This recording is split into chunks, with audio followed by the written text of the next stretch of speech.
do the Wipe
show.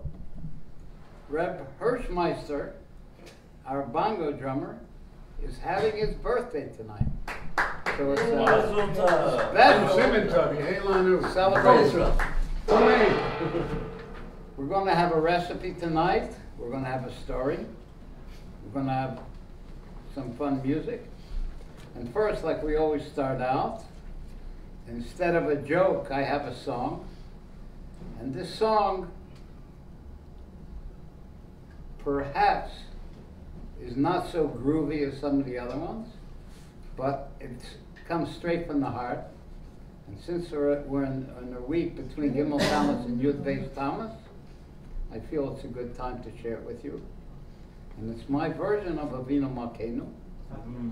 Nice. Oh, Tati, our king, why don't you do a good thing? And please return with your people. And the angels all sing, oh glorious King, won't you please return with your people? They made you a crown, won't you come back to town?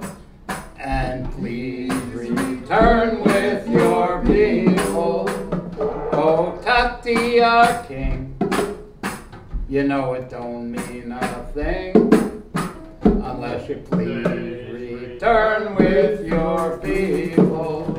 Now come on, children. Hey, come on, children. We're gonna have some fun. We're gonna have some fun. You ain't seen nothing like the Holy One. Tell me how long do I have to wait?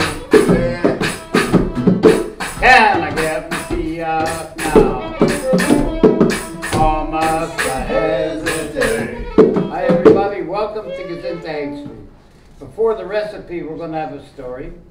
And coming up, this Shabbos is the 10th of Tammuz, and coming up is the date of the Rebbe, the previous Rebbe's release from prison in a miraculous way. He got out of Stalin's jail. And we have a story that's pertinent to that. When the Rebbe, at first, he was under a death penalty, and later they sent him to exile to the town of Kostroma. And when he was in exile in Kostroma, he used to have to report to the secret police, which we're familiar with the KGB. It was called the GPU in those days. And he used to have to report there on a regular basis. And when he went there on Yud Beis Thomas, all of a sudden, the government functionary, the apparatchik, greeted him with a big smile and said, "We just got word from Moscow that you're being released.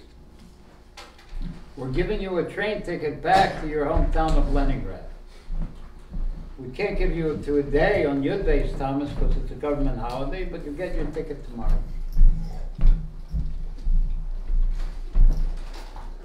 People in our generation have no idea what it is that an enemy of the Soviet government would be released once they had him in jail. When the previous Rebbe got this news, he was accompanied by an older chassid whose name was Eliyahu Chaim Althaus. And when Eliyahu Chaim heard the news, he was so affected that one side of his face turned white, as whitewashed, and the other side of his face turned red as blood. And the previous Rebbe had to calm him down. Now, since, like we said, that was official government holiday and he couldn't get his ticket to leave, so they went back to the place where they were staying, and in the words of the Rebbe, a bird of heaven had flown already and given the news to the few Hasidim who was there. And they had already started celebrating when the Rebbe arrived. One of his Hasidim, Rabbi Michael Dvorkin, was dancing around the house with a bottle of very strong drink in his hand. And as he danced, he was singing, Yet Nikavo, meaning there is none besides Hashem. And he continued dancing and singing for over an hour. Now in that town of Kostroma, in his exile, the Rebbe lived with the local Jewish shochet, a shochet. If you don't know what that is, look it up.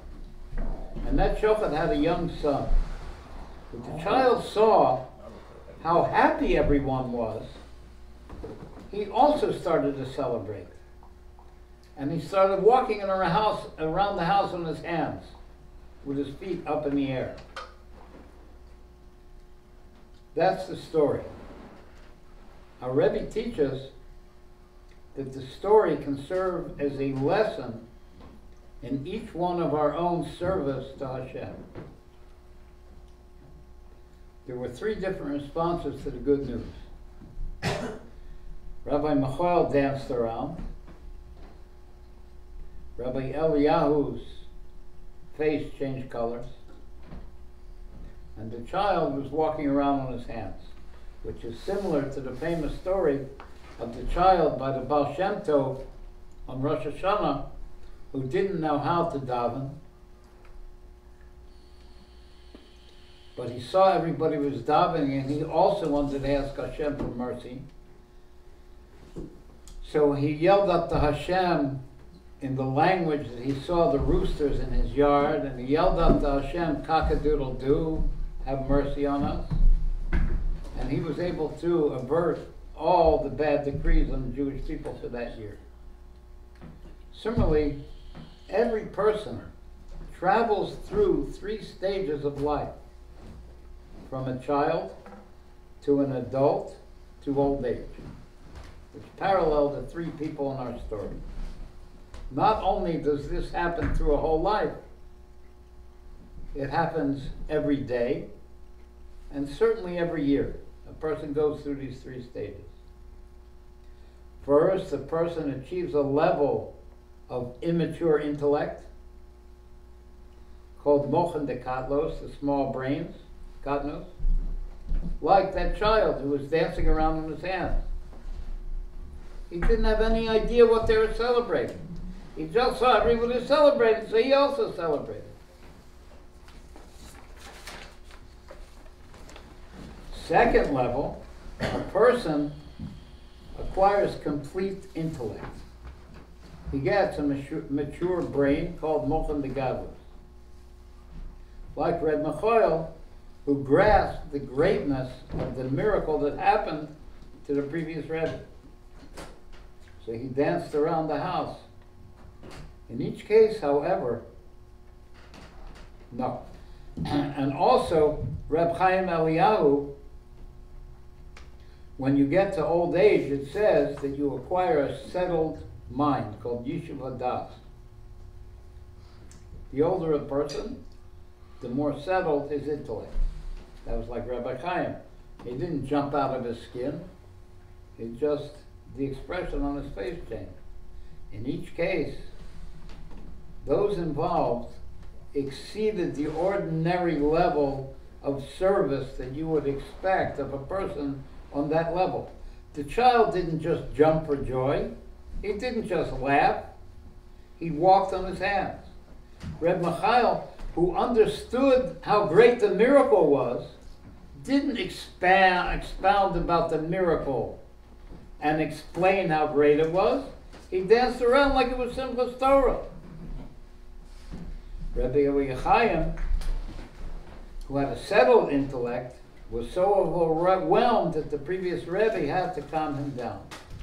The lesson is that at every stage of development, holiness should permeate a person to the point where it overwhelms him.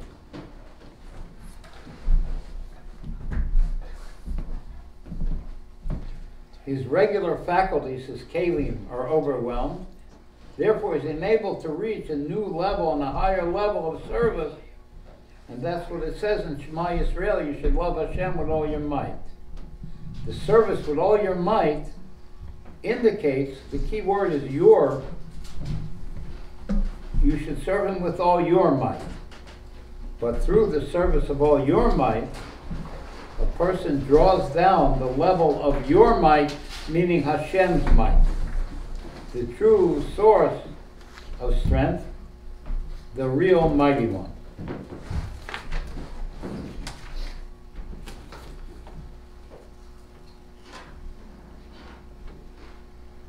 The recipe for tonight is steamed quinoa. The way you make quinoa is you take 1 portion of quinoa to 2 portions of water. But before you do, you rinse off the quinoa a couple times. Then you put it in a steamer, 1 portion of quinoa and 2 portions of water. You can throw in a few carrots, some onions, some peppers. You can even break in a couple eggs if you want. And then put it in a steamer and let it steam and cook. It's very delicious. You can put in some, if you have fermented soy sauce. Don't put any soy sauce that's not fermented. Don't put soy sauce that has wheat in it. But fermented soy sauce you can put in. Comes out to be a very delicious, it's not a grain. It's really a seed. It has a lot of protein and a lot of what's that stuff that's in bran? Germanic. Huh?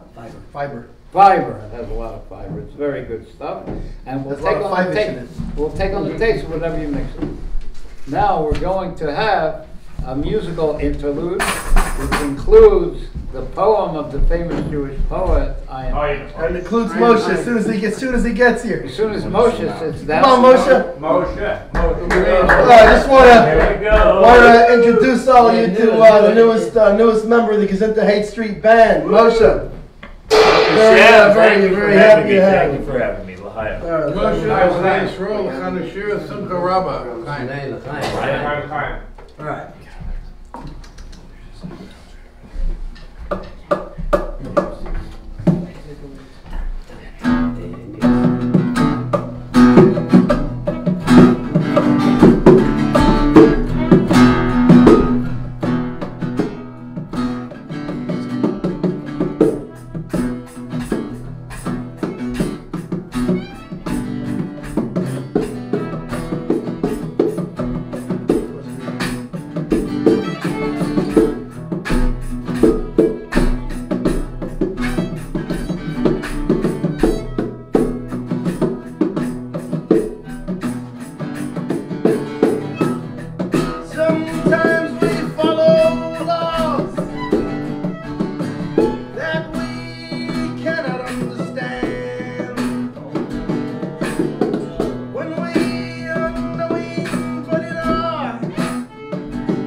one thing I want to emphasize,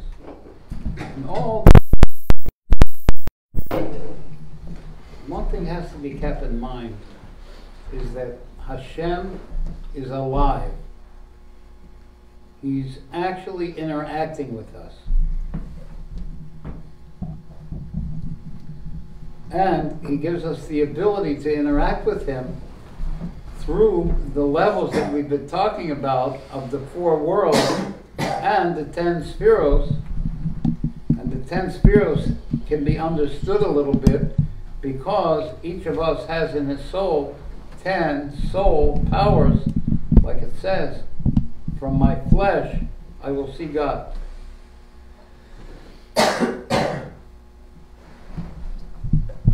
When we call Hashem by a certain name, whether Havaya,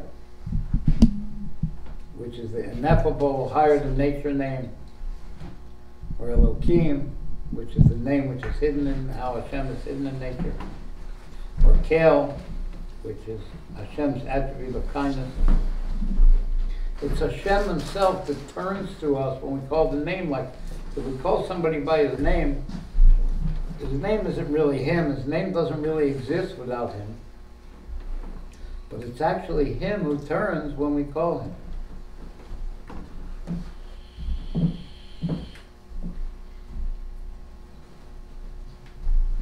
So we've been explaining that through the 4 worlds and the 10 attributes, this is how we can actually connect to this living God, and we can connect to Hashem. That's the system that he made for us to do it.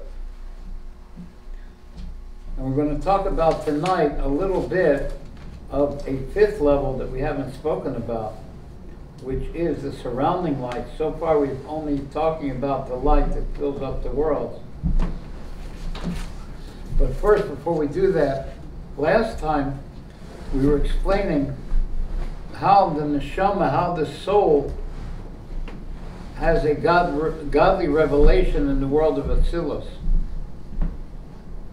Because in the world of Atzilus, the godly attributes are revealed, and since it's a denizen of that world, so then it is able to have some comprehension of the actual being of those levels of godliness.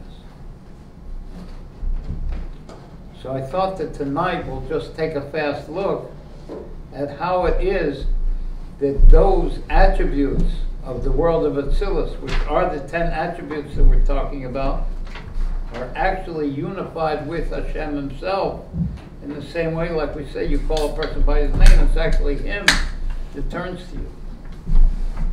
And the metaphor that's used is the metaphor of the sun and how the sun shines light.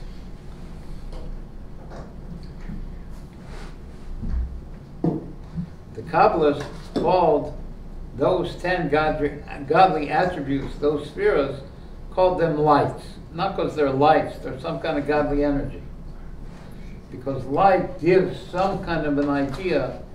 There is no way to grasp and comprehend Hashem's unity and how his attributes are unified with him.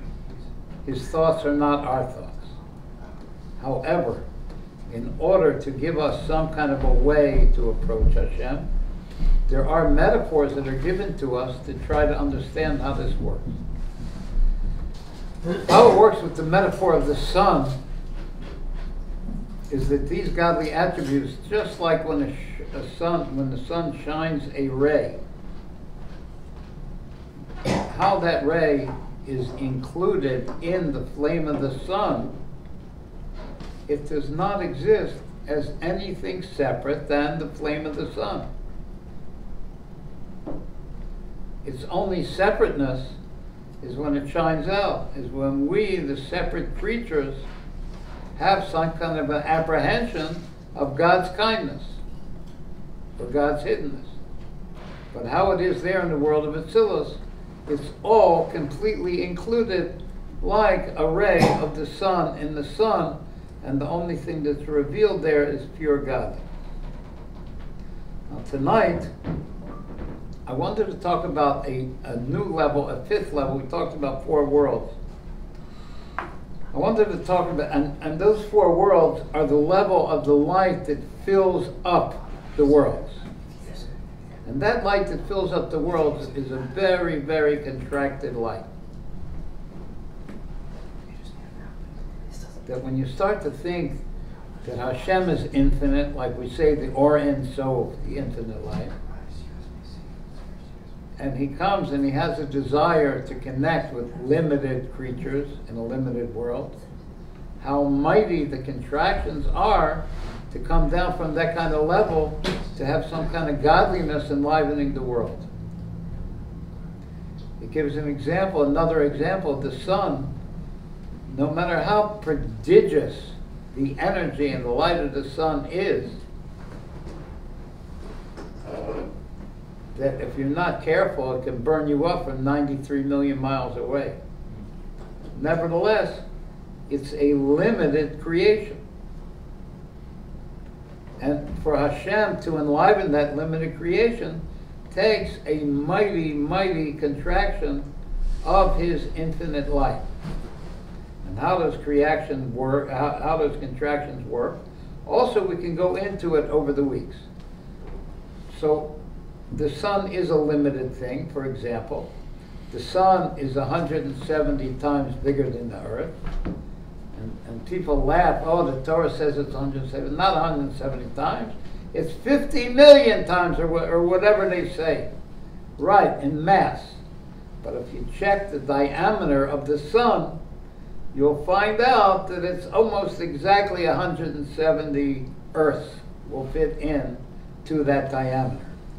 And the sun is a certain number of miles away. I think they say it will be a 500-year walk to get there. I'm not sure exactly.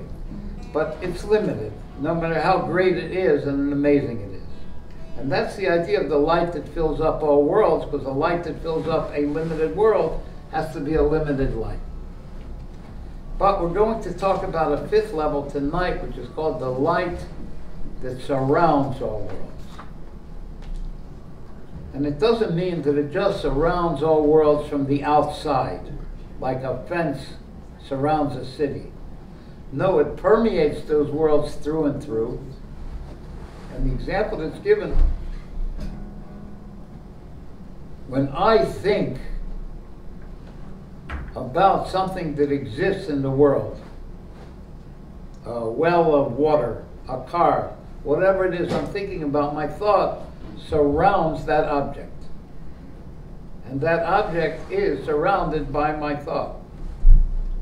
But it's not similar to the way Hashem surrounds everything, because Hashem's das, Hashem's thought, actually includes the object inside of it. It's not just an image of it. It actually includes, everything is really included in Hashem. And that's the idea of the light that surrounds all worlds. And there's a surrounding light for each particular world, and a surrounding light in general, and a whole bunch of levels of it. But the idea is that besides filling the worlds with the contracted light, Hashem also surrounds all worlds.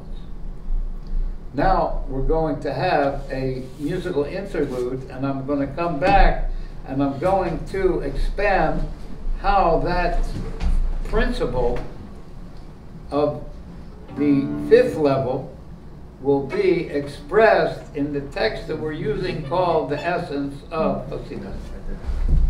Right. This is a niggin for the 12. Fully. Niggin for Yud Beis Tammuz. Inyani Shel Torah Chasidus on that table. Can you give it to me? All right. There's a niggin for Yud Beis Tammuz. You don't see it? And of course, want to wish again happy birthday, Hirsch, for your birthday present. Maybe sure should give you Mashiach now. Right. And welcome Moshe again. We're so happy to have you as the great Gezintahait Street Band, part of this institution. All right.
Back to you, Miss Yeah, Rosie Chef. Chukas, thank you.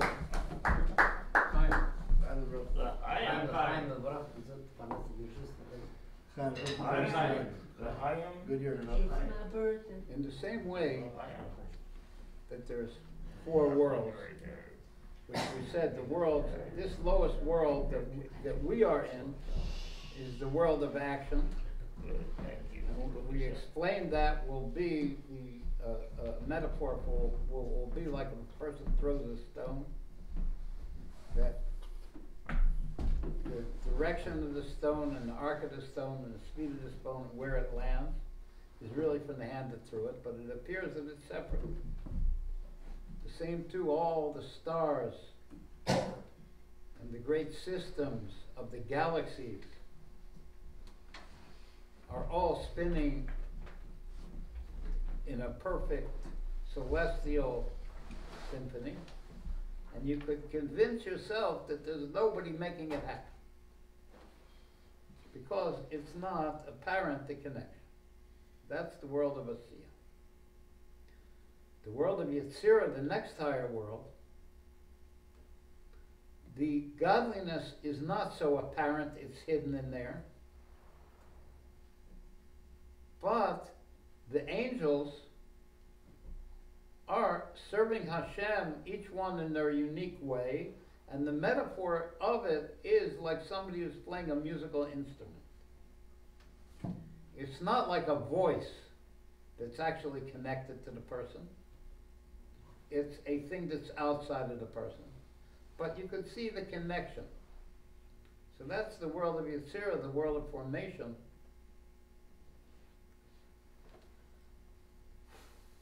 In the world of Bria, we didn't speak about much.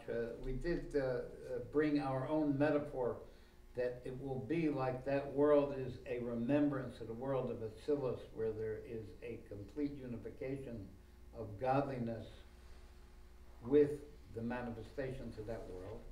And those are the four worlds. And in the book that we've been learning, The Essence of Hasidus, I brought a copy to show it to you, to hold it up, but I can't find it. But it's a book called The Essence of Hasidus, in Yoni Shel Torah of Hasidus. And in that book, it tells you that there are four worlds. And then there's a fifth level called the crown. And that fifth level called the crown is very similar to what we discussed, like the light that surrounds all worlds. It includes everything inside of it, and everything is equal inside of it. And the whole book is going through four different levels. It tells you there's four levels of Torah learning, which is the simple level of understanding the Torah. Abraham went from there to there to accomplish something. There's the hinted level.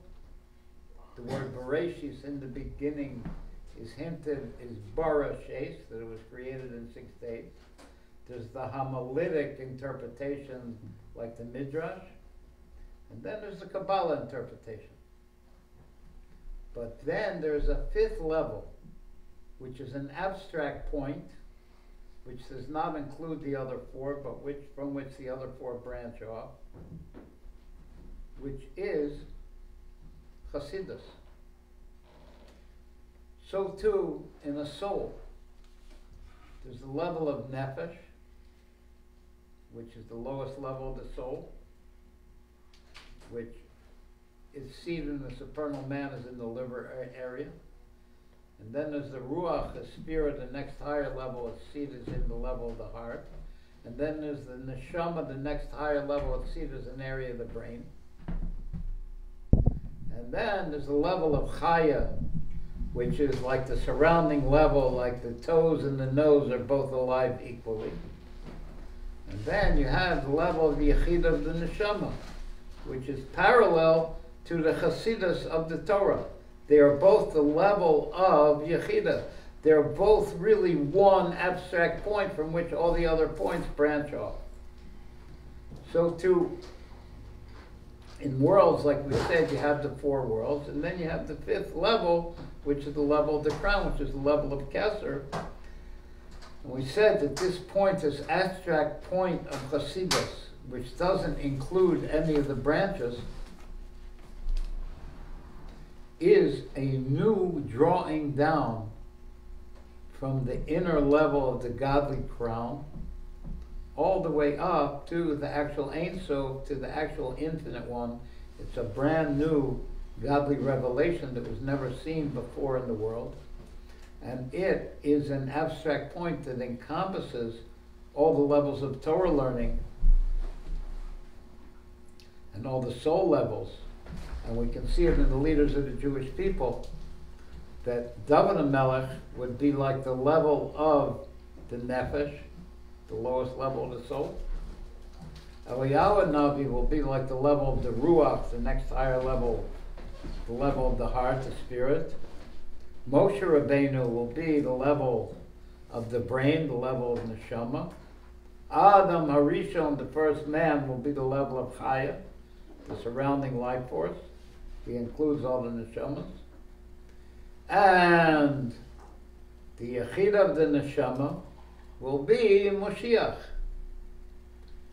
And that's what this show is about. This show is about living with Mashiach.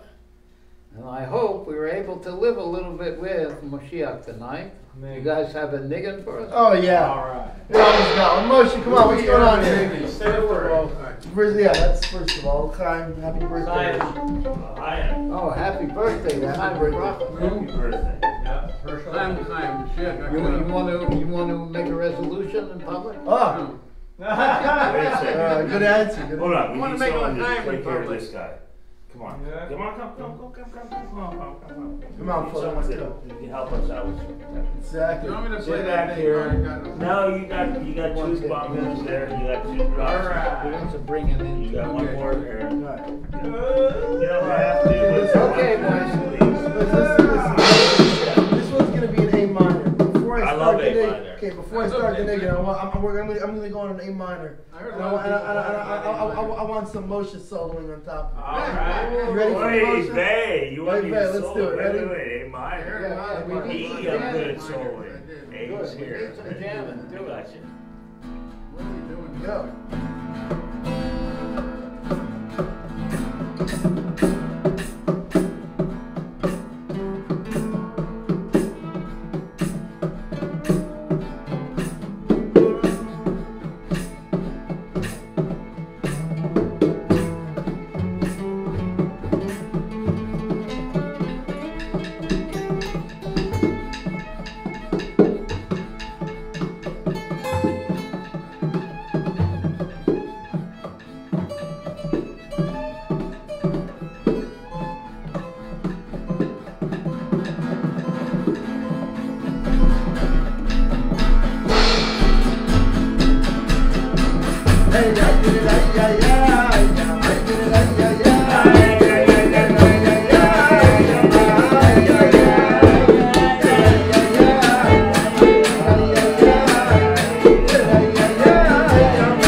sign-off song?